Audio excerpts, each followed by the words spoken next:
Trump hates tomatoes. Here's an Associated Press story published yesterday on the fluctuating prices of tomatoes. America's affordability squeeze. Perfectly innocuous to see tomato prices go up or down, right? But the reporter knows that they must mention Trump by name as the cause. Tomatoes are a nagging reminder of rising costs. Experts blame price increases for tomatoes on President Donald Trump's second-term policies, the Iran war, and tariffs. Just a coincidence, perhaps? Here's an economic story from February that mentions President Trump an incredible 8 times. This is from February 20th, 2026 by Christopher Ruggerbear and Matt Ott. U.S. economic growth slowed in the final 3 months of last year. Now this story on the economy, let's see how many times they just mentioned President Trump. President Donald Trump's tariffs.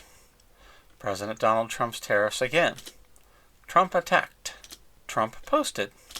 Trump predicted. Trump has been trying to claim. Trump delivers. The Trump administration's crackdown on immigration has sharply slowed population growth. That's too fair! But even good economic news has to be spun. U.S. economy expanded at a surprising 3.8% pace. The Associated Press wants to lead you by the nose to the desired conclusion. Here's how Paul Weissman reports this headline. The American economy is showing surprising strength, despite uncertainty caused by President Trump's trade policies. But wait! There's more! Back in December 2024, Trump was president-elect, and so there was no hard economic data that the news media could blame on him. Americans end 2024 with grim economic outlook. Democrats are feeling more pessimistic about the U.S. economy after Donald Trump's election victory. Wrong. That is absolutely wrong. Proved over and over again. Wrong. So how did these news outlets report on the economy under Joe Biden? U.S. economy grew solid 3.2% in fourth quarter, a slight downgrade from government's initial estimate. The U.S. economy grew at a robust 3.2% annual pace. The Commerce Department reported. Notice the shift in tone there. Not Madman Trump, not Orange Man Bad, not crazy Donald Trump. No, this is how they reported for President Joe Biden. And they do this again.